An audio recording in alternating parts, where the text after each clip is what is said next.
everybody. Welcome to another episode of Marketing Mondays. We missed last week. I was out, and Ronnie put together a compilation video, so I appreciate that, Ronnie. But we are back this week, and we are going to try our best not to miss any weeks, even if we have Ronnie and Matt, another member of the team, to be on the videos. So, and we're going to try to lock in on a specific time. We've jumped around a little bit. I still don't know that we have the time locked in of exactly which one we'd want, but this seems like a pretty good time. We usually end up having decent viewers at this time. So with that, let's get started. What episode is it, Ronnie? I'm not even sure I know. I think it's 81. I'd have to check YouTube and check the stats. But yeah, 81, still a pretty decent number. It's We're getting up there. I'm excited that hopefully we can have the century club of podcasts here probably in about 2 or 3 months, and maybe we'll have 81 is actually 81's actually a really good number. I mean, that's a lot of podcasts. So but yeah, we shouldn't have any problem getting to 19 more. And actually, I'm trying to think. 19 would put us. We got early first Q1 of 2024. We'll be there. So yep. No, for sure. Well, hey, I know we've got a lot of questions and stuff like that. Actually, you just were gone. Real quick before we jump into the questions, you were gone this last week to see Messi play soccer. Yeah, I got lucky enough. It worked out. Flew to Charlotte with a buddy of mine. We went to the stadium, saw him play, and I posted pictures. If you go to my personal account, I got a video I'm going to try to put out as well. But dude, I think it kind of ties into this. Into one of the first questions we have. But yeah, it was one of those, I got to see like the greats play. I've been able to see like Steph, KD, Giannis, basketball wise. So it's kind of, how do I find these different niches where I can go in and see these guys play and see somebody who they didn't win. Miami didn't win, but you could see that he was easily the best player on the field, the way he was putting the ball in and the shots that he was taking. So it was. No, that's really cool, man. I mean, It's cool that you took advantage of it. It's really easy, especially with you.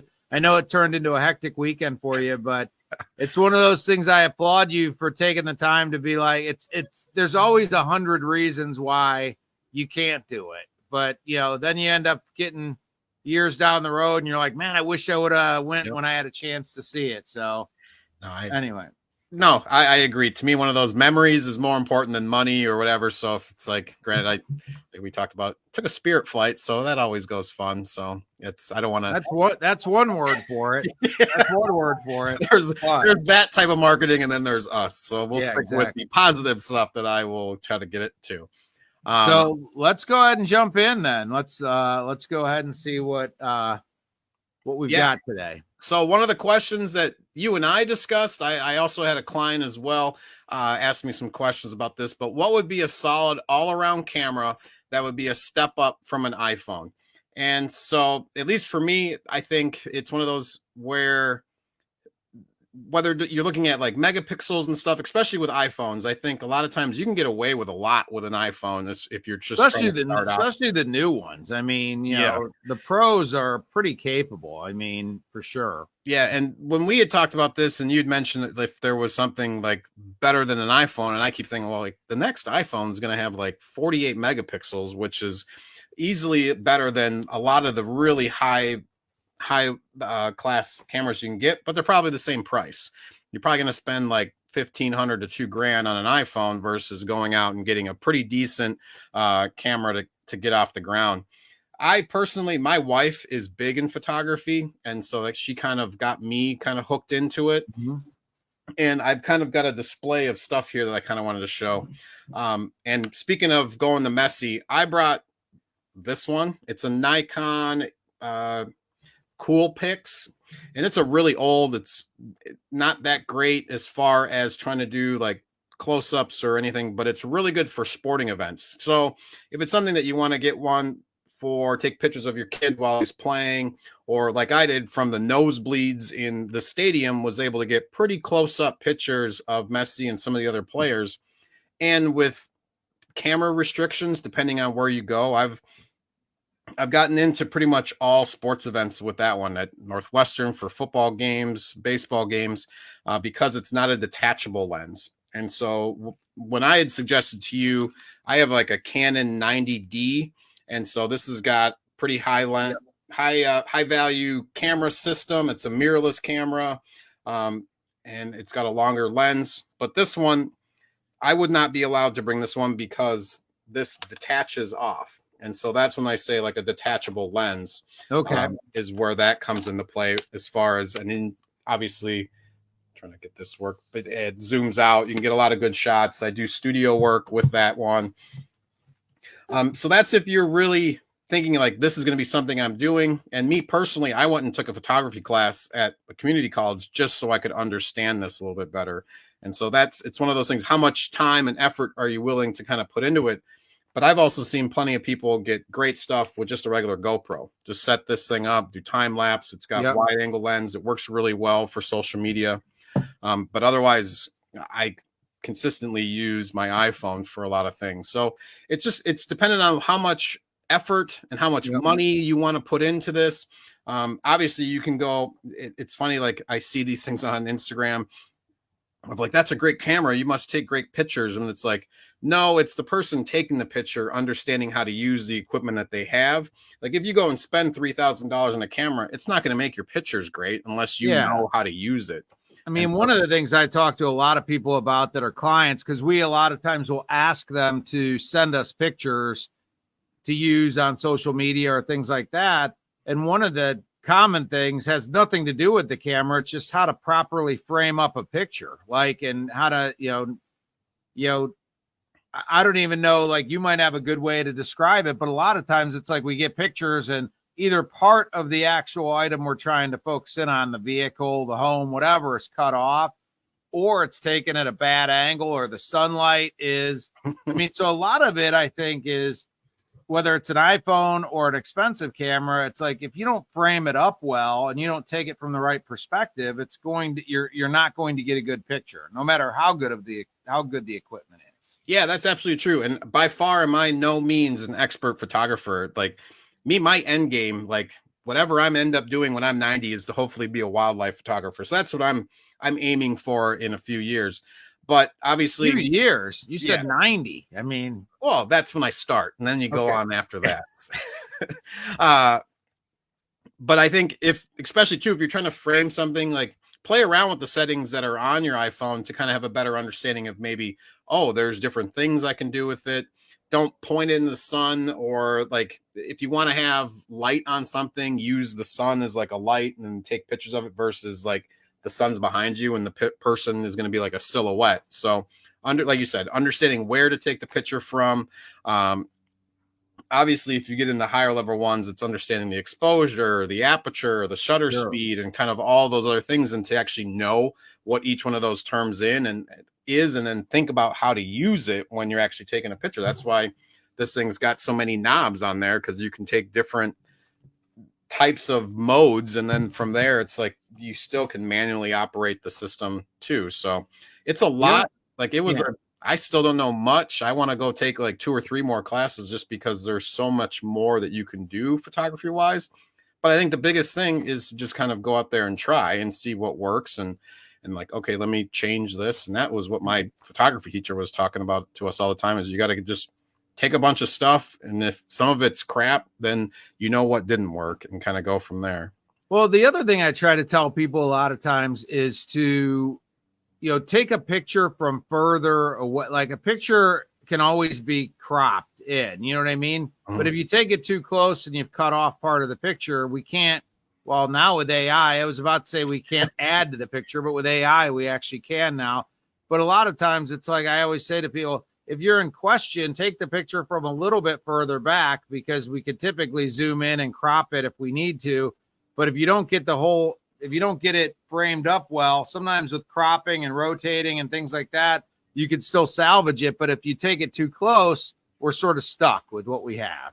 No, absolutely. I think especially with anybody that's probably listening, like a tint shop, like if you're actually taking a location shot, make sure you're not just getting like your garage in the window, like kind of step back. Or even if it's a car and you're just thinking, I just want to get this rear view, like, no, take a picture of the full car, because then you might be able to do different things with it. So it's understanding what you're doing and practicing and failing and trying again. That's always been one of the things. No, that's interesting because, again, I think, iPhones, Android phones are very capable now. And I think for a lot of people, I say to them when we're asking for pictures, I'm like, you've got a great camera right in your pocket and you typically have it on you at all times. So take advantage of that. You don't always have to have a really nice camera like the couple that you showed.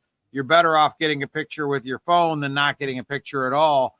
But there is a time and a place for using higher quality stuff. And, maybe that's going to be for something you're using on the main pictures on your website. Maybe that's where you're going to want to invest in getting some nicer pictures taken and things like that. And, there's a lot of photographers out there too. If you don't want to invest in the equipment, but you want to have really high quality pictures for your website or something else, it's not that hard to find a decent photographer that maybe can come and help you out with that if you don't want to invest in the equipment yourself. That being said, 80% of the time, I actually think a phone right in your pocket is going to probably produce adequate results. Yeah, even like an older iPhone is still going to get halfway decent pictures.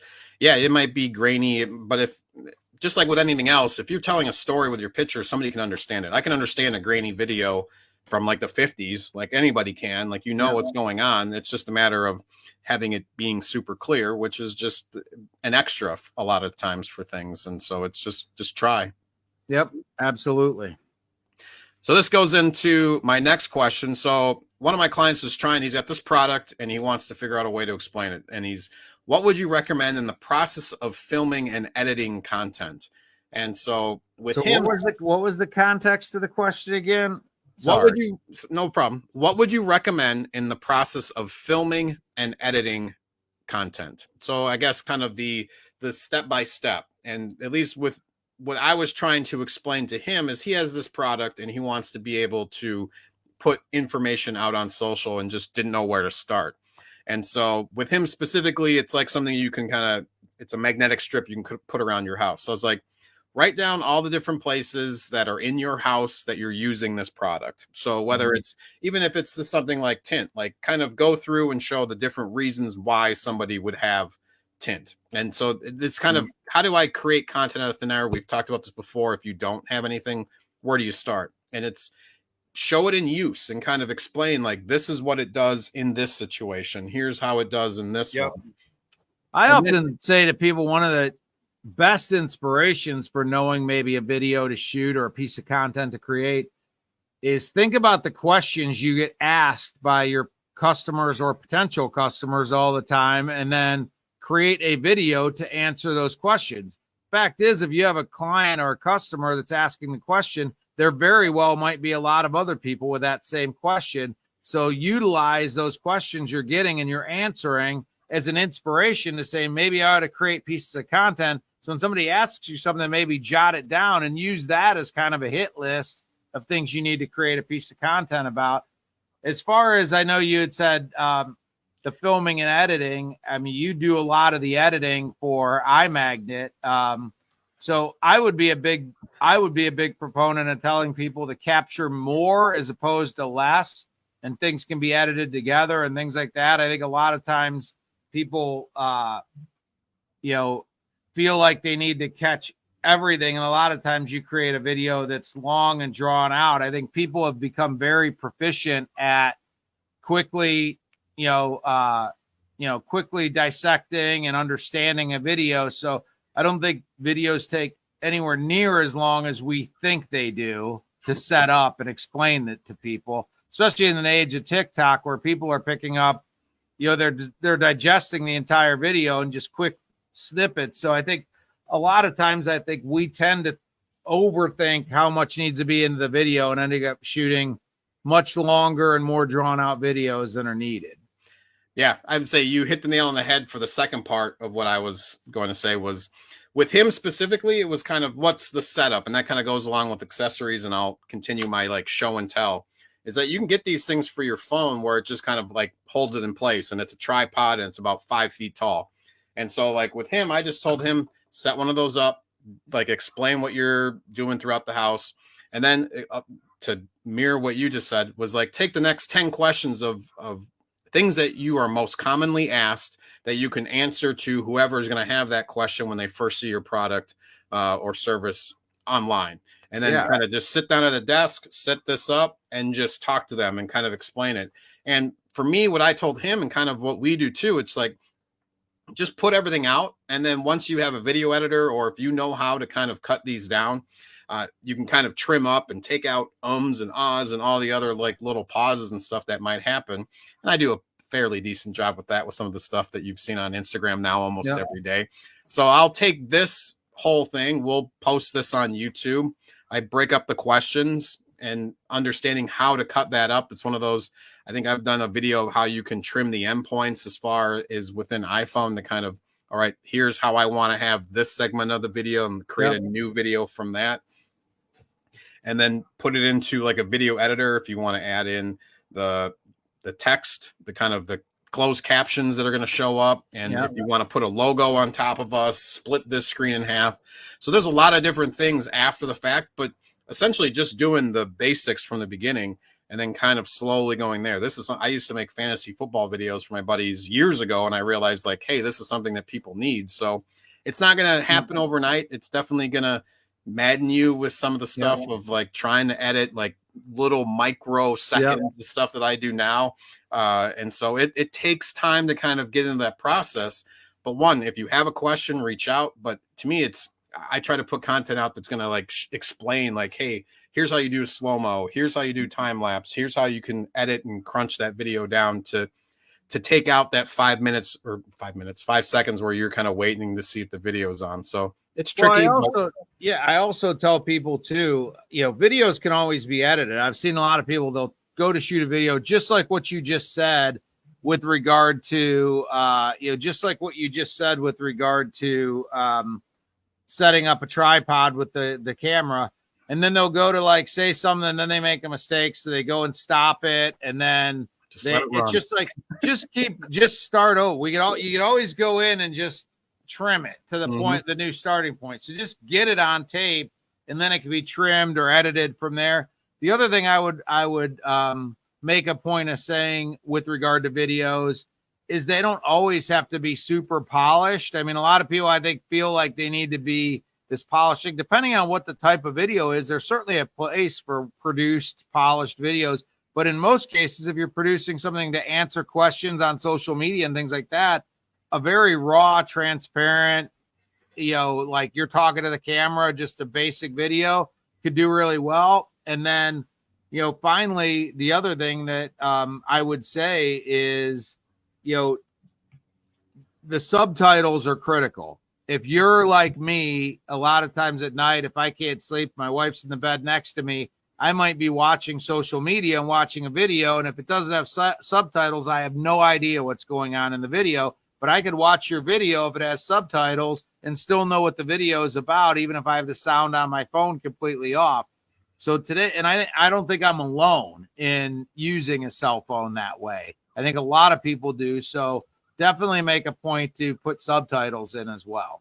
Now, I'm going to ask you, because you're the video guy for us, what's the best way for somebody that's shooting a video on their iPhone or something like that to put subtitles in? Obviously, there's lots of different ones, but I think I go with CapCut. It's a free app that you can use, and essentially you can buy a pro version, then you get access to all the different features. But with us, I do a free, if you're watching if you're watching this on Instagram right now and you're seeing it, the subtitles that pop up are under the free version. And so it like changes color for the specific word that's being said right now versus if you're watching this on Facebook, you're kind of seeing the text below, just kind of in a regular text block. But you can add in different colors and the size and fonts as far as that goes within CapCut. I use another paid version of Video Leap for like the transitions and editing and cuts like that. But I always end up putting it into CapCut to use for the auto captions. It's just a button. You hit text, auto captions, and then it takes about 30 seconds. It generates it for the whole video. And then from there, you can go through and edit the words as well. So sometimes it might not say exactly what you want it to say, or it picks up the wrong words. And so go through and edit those. It's just like any AI stuff. Make sure you're double checking it and making sure that it's not speaking something else for you if somebody's just reading along. But yeah, that's definitely one of those easy to pick up apps, and just once you have a finished video, throw it in there. That's kind of what I polish it up over here on this app, drop it into there. But you can use that one for editing and cuts and stuff too. And go ahead and before we're said and done, Ronnie will throw the link to that in the throw the link in the comments so you guys can figure it out how to get the CapCut and things like that. But I do think it's critical that you do that. I think it's getting to the point where I think anything you put out in video should have captions on it. No, Tim, I think, has a question here. What makes sense to send your video out to get edited, or just do it yourself? And this is because maybe we don't have that big of a budget to send the video out. I think, Tim, one of the things we're talking about today is you being able to do it internally with basic editing tools, even free editing tools. So I think, if you have the budget to do it, you might find that it's more time beneficial for you to have it done by somebody. But certainly there's a lot of tools out there, even fairly powerful tools right on your phone to just do basic editing of your video and things like that. And so we certainly would be the first to say we don't want to give advice that's only like, oh, here, you have to go pay somebody to do it. I mean, you can do it yourself. Be aware that, as Ronnie said, I mean, it takes a little time. You're going to make mistakes. You're going to learn, but there's certainly no reason why the average person couldn't figure out how to properly edit videos. And especially if you're doing them for social media, I think you can definitely do that yourself. Yeah, I started with iMovie, and that one is about as basic, self-explanatory. It might be $5 if it's not free already, if you have the app or if you have an Apple phone. If you haven't done any editing, start there. That would be the first place I'd go. It's worth the $5 to kind of understand. It makes it really easy to kind of blow up your picture or your video to kind of see almost frame by frame shots if you want to cut at a certain spot, if you want to add music, if you want to add text. And then from there, if you can kind of grasp that, then it might be a time to graduate on to a different app. CapCut works great. I think it's probably no different than iMovie. I just think iMovie is one of those very simple. There's not a lot of stuff that's going to get you confused by whatever you'd see on the screen, and just like, oh, I can do this here. Let me do this. And then it kind of just walks you through it. So makes sense. All right. Our next question, this is going back to one of our terms to know within the marketing field, is geo-fencing. What is geo-fencing? Oh, okay. I'm actually doing some geo-fencing ads for a client for next week.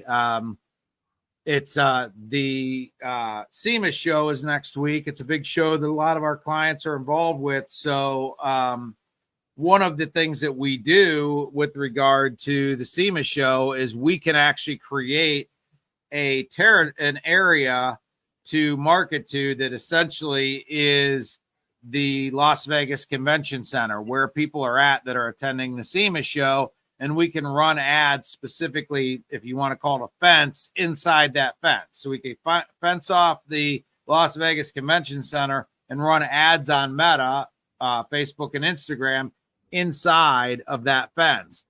A couple of reasons you might want to do that. Say you really want to make sure that people that are there stop by your booth, know where your booth is at, whatever. You may come up with a piece of creative that says, has some information and says, stop by our booth 57862 in the North Hall. And you may run that inside that fence for the hours that the show is going on. So unlike, doing a traditional ad where you might have like a 10 or a 15 minute or a 15-mile radius or certain things like that, the way you set up the geography, a geo fence would just be a matter of really honing in on a very specific spot and then just running advertising inside of that spot. Yeah, this is the way that has it's defined, and what I had is this is a digital marketing strategy that uses GPS or RFID to define a geographical boundary when a device enters or exits this area. A pre-programmed action triggers, such as a push notification, text, or an ad display. And it's funny, we were talking about editing videos. This to me, immediately once you started talking, I didn't know what it was offhand, but this goes right back to, I think you had talked about marketing to like a stadium. And so it's no different than, like you said, the convention center. It's like a set spot.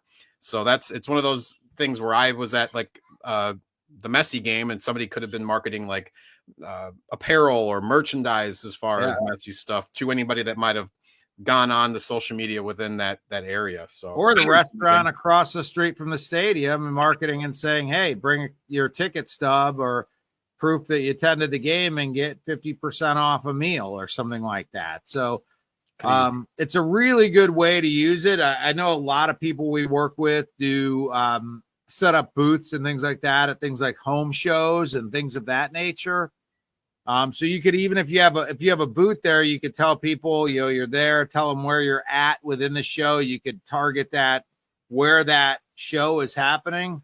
If you're not at the show, but the people that you're sort of self-segmenting, people that are at the show might be people that you're trying to reach. So you can, even if you don't have a booth there, you can run ads during the duration of the show for people that are at the show, so that you maybe potentially are going to get some leads of people that were at the show, even if you don't have a booth that's there. So you can use geofencing in a variety of different ways. Obviously, like I said, we're working with a couple clients to do some different innovative things for the SEMA show, because that's a super large show and it's hard to get people's eyes, and the halls are extremely big. So unless you get somebody's attention and say, hey, I'm in the North Hall, this booth, and then somebody makes a point to say, hey, let's go over because I want to see this booth, sometimes you could be there and get overlooked by people. So it's a way to just sort of keep you in front of people while the show is going on, to make sure they are thinking about you, that you're top of mind, and they're going to make a point to get over to your booth.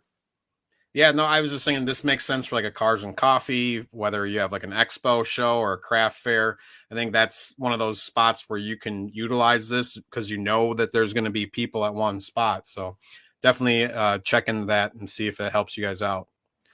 Steve Brooks has a question here. You want to read it, or you want? Sure. Yeah. Sorry, I thought you were jumping. Is setting up a meta ad with geofencing as simple as contacting iMagnet and we pay you to set it up? Like if we wanted to target a specific home communities for residential tint. Yeah, we certainly do that for clients all the time, but it's not like we are anything. It's not like we have a monopoly on knowing how to do this. I think any reputable marketing agency would be able to work with you. And if you did a little bit of research online, you'd probably be able to figure it out yourself as well. I'm always a big proponent of saying, one of the reasons I have no problem sharing with people exactly like what we do at iMagnet, and where we tend to make sense for people is they're busy running their businesses, and it makes more sense for them to use us to do this stuff because we do it every day and we understand it, than them spending the time to learn how to do it themselves. But I certainly don't want somebody using us just because they don't know how to do it anywhere else. You could learn how to do it, or we could set it up for you. And a lot of times the reason it makes sense is just because you're busy running your business and you don't have time for it. But I certainly don't want to. I actually love for our clients to understand exactly what we're doing, because I think when they do, the value that we bring even becomes more apparent. I don't like when somebody acts like they've got some secret sauce or they're the genie behind the curtain doing some special stuff. Usually in my mind, that would be a red flag. I have no problem sharing with people exactly what we're doing. The main reason they would utilize us is because we do it every day, so we really understand it well, and they're too busy to learn how to do it. No, I completely agree. I think with that question too, it's one of those, just like you said, for me, if there's anybody that wants to know something, I want to, in essence, teach them. And if it moves on, then they're going to be refer back like, hey, these guys showed me how to do it, and now I can do it on my own. And we're lucky. I know for me personally, I'm able to, when I come across something, I have the time to go in and put geofencing meta ads on YouTube, and then probably watch 2 or 3 videos about how they're doing it, and then go into the Meta Business Manager and understand like, oh, this is where this goes and this goes. And yes, I have the luxury of having the time because it's something that I do, but it is as easy as that. If you're home, you're on TikTok or Facebook, hey, go to YouTube, look up different things about how you can make things a little bit easier, or if get into contact with more people there. That's why this goes out on YouTube, is to give people the reference as far as there's different things that you can learn once you go out there. And that's the only way. There's plenty of things I say I don't know how to do, or in my head I'm like, I don't know how to do, but yes, I'm going to figure it out. I'm going to understand. It's with marketing, we have to be constantly evolving. We can't sit here and say, this is what we do and that's it.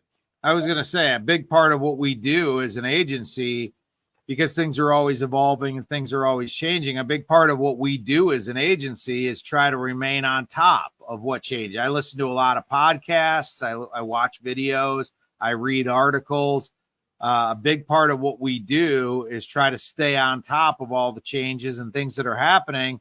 And a lot of our clients, I think that's one of the things they pay us for, is to make sure that we're staying on top of everything so that they don't have to, per se, but I never want anybody to feel like, by all means, ask the question like you did there. I mean, I'm happy to share the information. There's no secrets. There's no like, I'm not going to share that because it's proprietary. It's just a matter of we do it every day. That's why we know how to do it a little bit better than a lot of people. Yeah, we're not holding it over anyone. We're a little over, but I think we're going to push it again. This next one is, how can we identify and understand our target audience? I think that's a really important one, because if you're somebody starting off, or even if you've had a business for a few years and it's been kind of sporadic and there's no consistency, understanding how you're targeting to the specific audience is key. That's, for me, that was ex-Army PSYOP. Like that was our core, was understanding who we are trying to get the message to, and how are we going to get it to them, and why are they going to listen to us. And it's essentially, those can travel across marketing themes for the most part. It's how do you get in front of people, and how do you get in front of the right people? Well, I think the first thing you have to define, if you're a brand new business, sometimes it can be a little bit harder, because you may go into it with a mindset of who your customer is, and then come to find out 6 months later, your actual customer is slightly different than who you thought it might be when you started. So if you've been in business for any period of time, though, the best source of knowing what your target looks like is, what do your past customers look like? I mean, what are the people that are already choosing to do business with you? What do they look like? And then take that, when we use, marketing terms like demographic or whatever, kind of what we're saying is, take an amalgamation, if you will, of all those people that have done business with you and say, okay, this is what my customer looks like. And then begin asking the question of, how do you put your product and or service in front of that group of people? Where are those people hanging out? If your average customer is between 40 and 60 and is a homeowner, they're probably hanging out on Facebook and Instagram online. And also they're probably doing Google searches when they have questions for things. If your target demo is 16 to 22, they may very well be hanging out on TikTok or even Snapchat or a variety of other different platforms that you may want to be hanging out there. So it's imperative that you understand, because if your target demo is skews younger, 20 years old, I don't know that spending time on Facebook is, a great use of your time. I mean, that demo is probably not hanging out there. So the very first thing I would say is understanding who your customer is, and then begin understanding where the customer that you're trying to reach is hanging out, what platforms do they use, things like that. And then go about creating a marketing program that's going to put your product and service in front of those people where they're already hanging out. In some markets, I mean, it may sound old school. I know this is about digital marketing, but in some markets that may even be running AM radio advertising. I mean, if that's where your target demo is hanging out, you've got to figure out where they're hanging out, what they're listening to, and you've got to put your ads and your product or service in front of them where they're already hanging out. No, for sure. I'll end quick. I think this is encapsulate like the 80-20. Yeah, 20% of your customers are going to be 80% of your business. and trying to magnify that 20% and finding more people that are specifically that way, that are going to be returning customers and going to buy big purchases. And if those are the people that you want to bring in, take note of who they are, what kind of expenses they're doing, where they're living, and figure out if there's a way to kind of group them into not like a generalization or a stereotype, but kind of give an idea like, okay, this is the target that I should be looking for. I want more customers like this. And how are they all connected in some sort of way?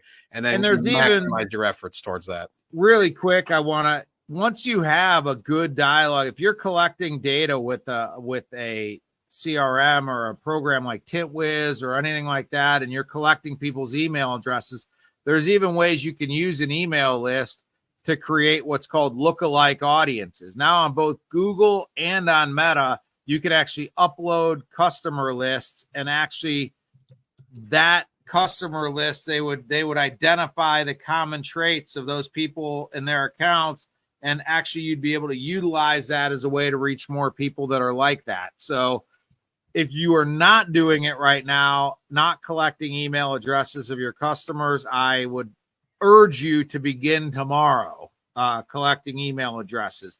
It's an asset that you own. It's an asset that can be used in a variety of different ways.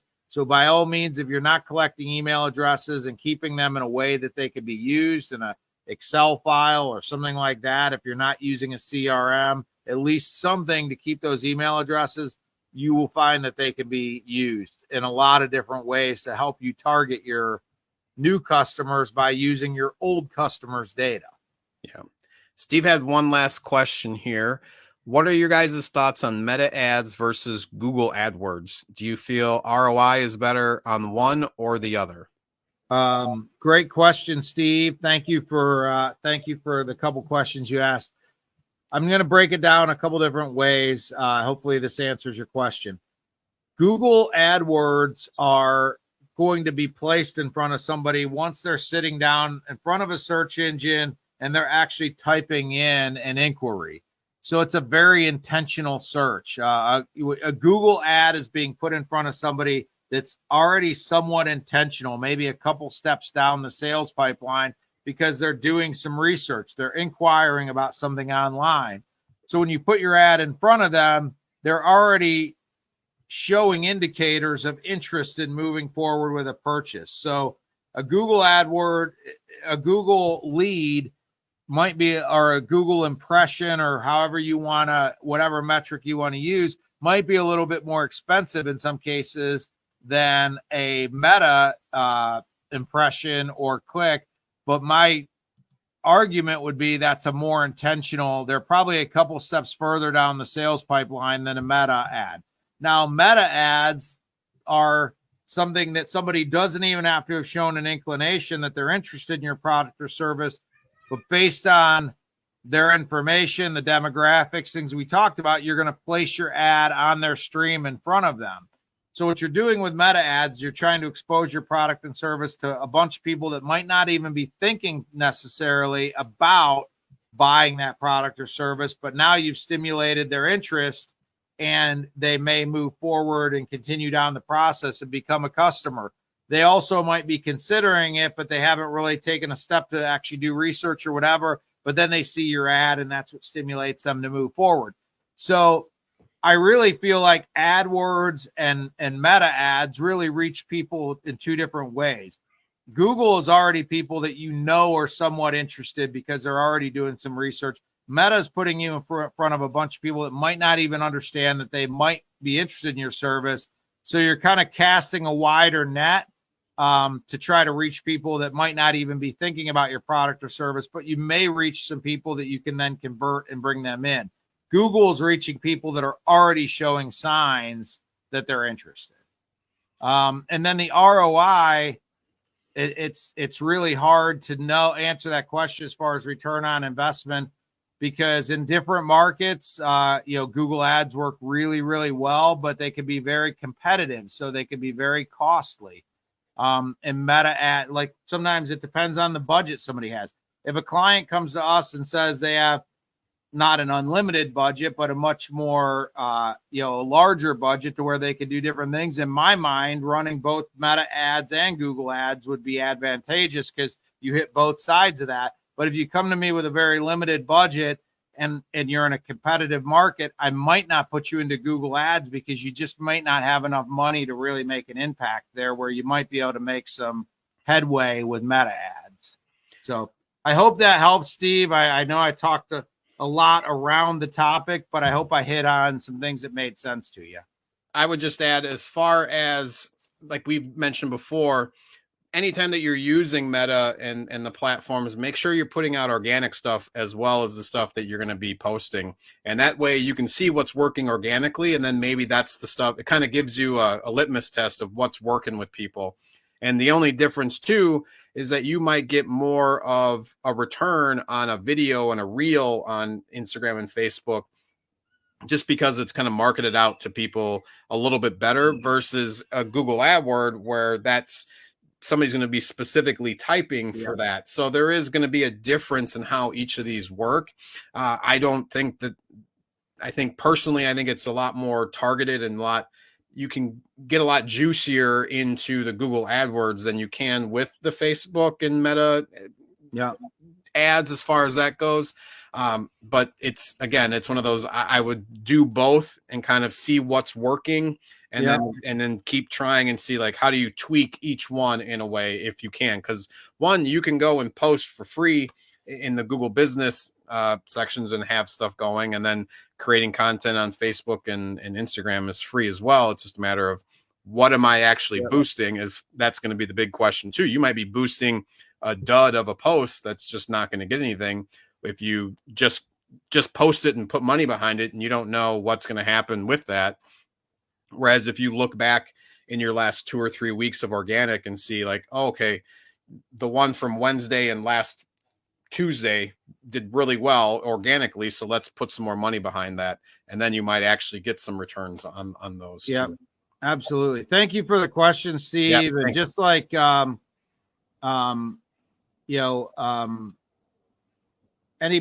other thing too, like I said, just like Steve did right here, I mean, we always recommend if you come in here and you ask questions in the comments, we are going to do our absolute best. Even if we don't get to some of the other questions we had in the queue, we're going to do our absolute best to answer the questions for people that are here live. So thank you, Steve, for asking your questions. I'm glad that based on your responses, they were beneficial. So with that, we are approaching 45 minutes. So we're well over, but I hope you guys found this week's Marketing Mondays to be beneficial. Next week, I'm going to be at SEMA, so it might be a little bit different. You definitely might want to tune in because I think we're going to have Matthew, who works a lot on the websites we build for people, joining Ronnie. So a lot of interesting questions you might be able to ask Ronnie and Matthew, specifically with regard to website development and things like that. So I may not be here, but Marketing Mondays will go on next week regardless. So you'll be giving a live Marketing Mondays at SEMA, talking to everybody on the floor, running around. Yeah, absolutely. I've got plenty of questions for Matt as far as all the stuff that we've been working on. So that'll be at least a good one. We'll try to help out, explain a lot of stuff as far as whether you're working with somebody who's setting up your website or if you're thinking about starting your own. So hopefully that works. There's a lot, and we're going to probably be bringing Matt into more and more of these episodes because there's a lot of things that we don't know. And there's a lot of things when we work with clients that they have a website that they ask us to help them out on something, and we jump in and we and we get inside and we realize that a lot of things, not to say anything negative about another agency, but a lot of things just weren't done properly. So we can maybe give you some ideas of things to be looking out for. And even if you're not using us, that's fine, but maybe have some education so you can ask the right questions, make sure that things are being done properly so that you know what you're paying for. The important thing is to understand what you're paying for sure. Exactly. Well, with that, I'll say goodbye. We'll see you guys next time. Thank you, everybody, for tuning in. If you see me at SEMA, make sure you come up and say hi. I'm looking forward to seeing a lot of you. It's Ema. And if I've never met you before, definitely make sure you come up and say hi. I'd love to meet you. All right. We'll see you guys next time. Take care. Thanks.